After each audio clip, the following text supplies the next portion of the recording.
일본의 외교 능력과 퇴보하고 있는 현실을 주변국들도 눈치챈 걸까요? 최근 프랑스 대기업 회장이 작심하고 내뱉은 소신 발언과 충격적인 전망의 일본 기업인들은 잔뜩 주눅이 든 상황이라고 하는데요. 어떤 일인지 살펴보겠습니다. 프랑스 배터리 셀 기업 ACC가 한국 배터리 관련 기업 및 전문가와 협력을 원한다면서 국내 배터리 업계에 공식적인 러브콜을 보냈습니다. 주목할 만한 건 일본과의 협력보다 한국이 더 희망적인 국가라고 직접 언급했다는 겁니다. 장 바티스 페르노 ACC 최고운영 책임자는 지난 17일 주원 프랑스 대사관 관저에서 열린 자동차 배터리 셀의 미래라는 주제의 한불 협력 콘퍼런스에서 배터리 분야에서 한국이 많은 성과와 발전을 이뤘다면서 한국 기업들과 협력을 강화하길 바란다. 생산 설비뿐 아니라 소재 협력도 이뤄지길 바란다고 밝혔습니다. ACC는 프랑스 토탈에너지의 자회사 사프트와 14개 자동차 브랜드를 보유한 다국적 자동차 업체 스텔란티스의 합작사입니다. 지난해 두 회사의 기술과 경험을 바탕으로 탄생했습니다. 최근 메르세데스 벤츠가 3대 주주로 합류함에 따라 ACC는 2030년 유럽 배터리 생산 능력을 120기가와트시로 확대하는 로드맵을 공언했습니다. ACC는 배터리 업계의 에어버스임을 자부하고 있습니다. ACC는 프랑스와 독일 양국 정부는 물론 유럽연합 및 지자체로부터 지원을 받고 있습니다. ACC는 IPCI로 지정된 배터리 사업입니다. 사업 보조금 28억 유로, 우리 돈으로 약 3조 7,429억 원을 받아 견고한 성장 기반을 확보했습니다. 설립 2년차에 접어든 신생 기업이지만 300인 이상 고용, 연 26기가와트시 공급 계약을 성사시키며 자동차 분야에서 가장 빠르게 성장하는 기업으로 등극했습니다. 전 세계 배터리 시장에서 아시아 기업이 우위를 점한 가운데 ACC는 지속 가능한 가격, 경쟁력 있는 고효율, 고수명 배터리를 개발, 양산의 유럽 운송의 청정에너지원으로 공급한다는 계획입니다. 페르노 CEO는 ACC의 경우 자동차 배터리 업계의 챔피언이 되겠다는 야심을 갖고 있다며 프랑스 차원이 아닌 유럽 차원에서 목표를 가지고 있다고 설명했습니다. 최고의 기술력을 위해 한국에 러브콜을 보냈다는 겁니다. 이어 배터리는 최고의 기술력으로 매년 새로운 제품을 출시해야 하고 전기차 원가에서 배터리 가격이 차지하는 비중이 크며 대량으로 배터리를 빠른 속도로 생산하려면 품질 측면에서 엄격한 기준을 적용해야 한다. 배터리 인재도 키워나가야 한다며 이런 4가지 문제가 우리가 직면한 도전 과제라고 덧붙였습니다. 유럽은 대규모 배터리 산업혁명을 예고하고 있습니다. 한국 배터리 공급망 기업에는 막강한 성장 기회가 될 것이라는 게 ACC 측의 설명입니다. ACC는 2030년까지 유럽 설비 용량이 최소 20배 증가, 현재 50기가와트시 미만인 설비 용량이 1테라와트시를 넘어설 것으로 전망했습니다. ACC는 한국 기업의 전문성, 밸류체인 도입을 꾸준히 모색 중이며 몇몇 기업과는 공급망을 통해 이미 협력하고 있습니다. 페르노 CEO는 배터리 강자들이 아시아에 있다. 일본과의 협력도 고려하고 있지만 산업적인 측면에서 한국이 좀 더 희망적인 국가라면서 한국과 프랑스 산업 생태계는 비슷하다. 양국이 기술과 경험, 역량을 결합할 수 있길 희망한다고 말했습니다. 페르노 CEO는 한국은 인적 자원이 풍부한 국가다.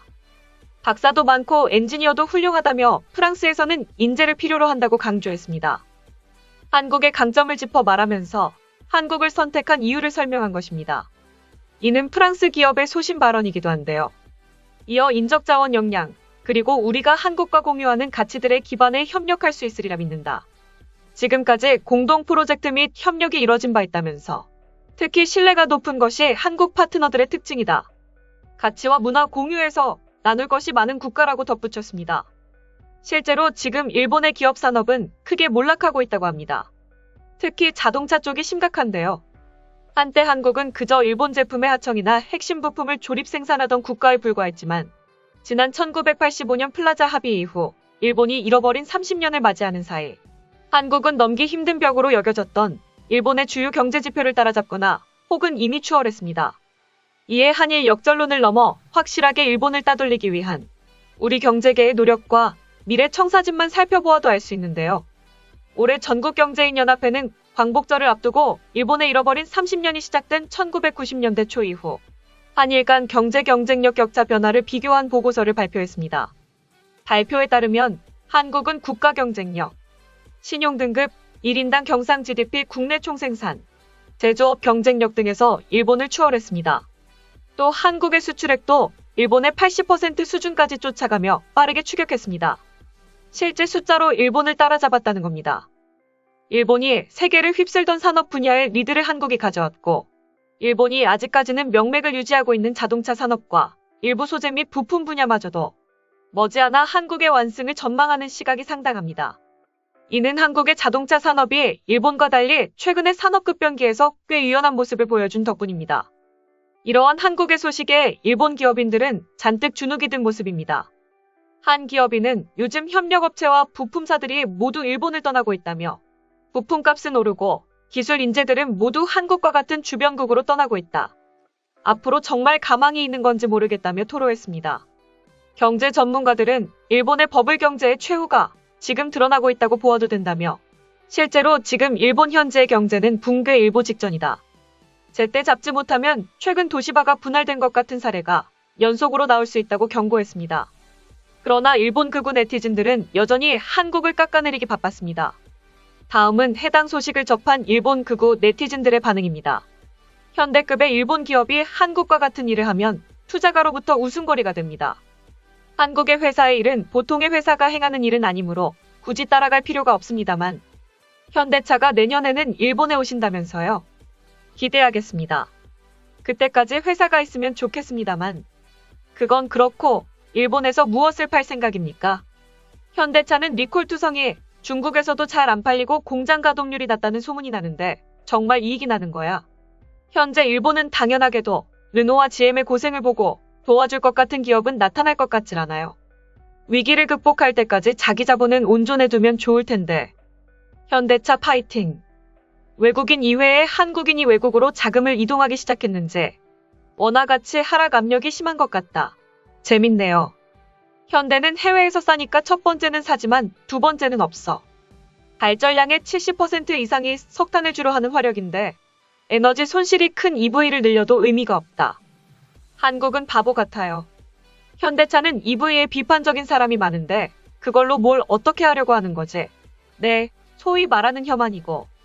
한국차는 무슨 일이 일어날지 모르기 때문에 무서워서 타고 싶지 않습니다. 아무래도 일본이 뒤처진 감이 있지만 그래도 한국차는 공짜라도 필요 없다. 한국에서는 그래서 요소수가 필요한 디젤 차량이 가장 많이 팔리고 있는 것입니다. 한국은 재무제표가 기업단체의 것을 사용하고 있는지 어떤 커넥션을 사용하는 것인지 모르겠습니다만 이 부분을 가미해서 분석하면 조금 더 다른 것이 보일지도 모르겠네.